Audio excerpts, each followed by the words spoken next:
Hi everyone, my name is Omar. I'm one of the intensive care consultants, and I'm just going to be showing you a little bit about the new critical care module in EPR, and just showing you how to admit a patient, how to do the clerking, how to prescribe some things, how to receive referrals, and then hopefully how to do the ward rounds and discharge summaries as well. So this video we're just going to focus primarily on how to receive a referral and how to accept it. So for you to be able to receive a referral, you first have to have access to the critical care MPTL, the multi-patient task list. So I'm just going to start by showing you how to add that to your username.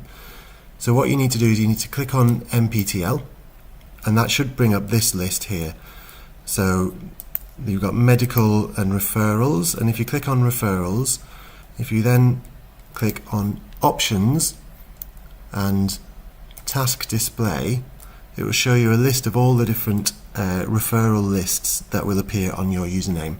So at the moment mine's set just to receive referrals to acute theatres because I'm an anaesthetist, but if you search for critical care, you'll see a list of critical care MPTLs, and it's the critical care urgent one you want to be able to receive referrals from the ward and from ED. If you click save, that'll save it to your username, so that MPTL will always appear on your username, and then you can click OK.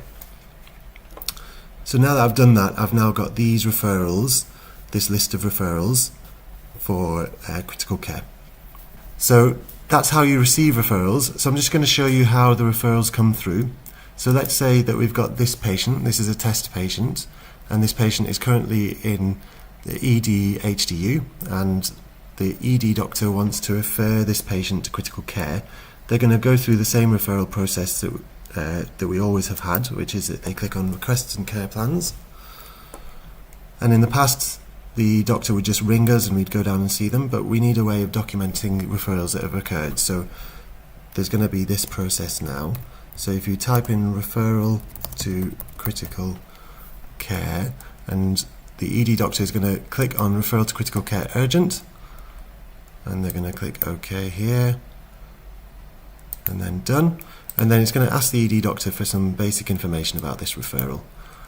So this can be from the ward as well, so it might not be ED, it might be acute medicine or cardiology, but let's say it's emergency medicine, and I'm going to just say that I am the referring clinician, and then you just have to click your grade. There's a few of these bits that are essential and a few that aren't.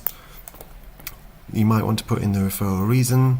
So this patient is hypoxic, so we're going to put respiratory failure, and the critical care consultant contact, so I'm just going to refer to myself. And this is really important. This is, have you contacted a member of the critical care medical team? So this will be essential when it goes live, and they have to be able to click yes, and here they'll write in something along the lines of critical care contacted. And then once they sign that, that will then populate the MPTL. So if I then go back to the multi-patient task list, and if I refresh that, you can see now that a referral has appeared for that patient there. That's the test patient there. So now, as a receiving clinician, either as the consultant or as anyone who's got access to this critical care urgent referral MPTL, when I click on this, it's going to open a form. So this is something that I'll fill in once I've seen the patient and decided what I'm actually going to do with the patient. So if we say that I've seen the patient in ED and I've agreed that the patient needs to come to ICU, I then have to fill in this form. So again, I'm going to be the accepting consultant, so I'll put my name in there, and I've decided that this patient needs critical care admission. You then, if you're going to transfer the patient, you can click transfer here, and you can explain why you're transferring the patient.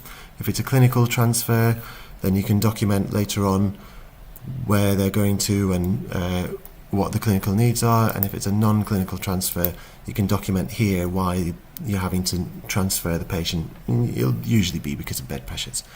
In this situation, we're going to admit the patient locally, and then we're going to put in a little bit of information about what the patient is coming in for. There's a few bits here that are arbitrary and rudimentary, such as the level of care. Just click whatever you think the level of care is going to be required. And urgency of admission, really, it doesn't really matter too much as long as it's within 4 hours. And we're going to say that this patient needs respiratory and cardiovascular support. These bits aren't essential, and the comments aren't essential, but let's just say that this is what we're going to be doing. And then once you've accepted the patient, once you're happy that all that information is correct, you can click the green tick here. If you think that the patient doesn't need admission to intensive care, you can click critical care admission not required, and then you can go through all of these bits as well, and you can explain why the patient doesn't need intensive care and what actions you've put into place to ensure that the patient's well looked after, whether that's discussion with the family or ensuring that they've got palliative care or a DNA CPR in place. But we're going to stick with this, that the patient needs admission to intensive care.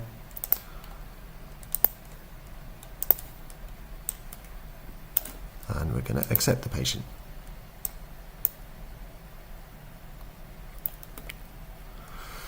So that patient's been accepted to intensive care now. It doesn't mean that the patient has moved to intensive care. What will happen now is that you need to inform the nurse in charge that the patient's been accepted, and then the nurse in charge will transfer them on Catman so that they then appear physically on the intensive care unit and on EPR on the intensive care unit on the intensive care unit patient list.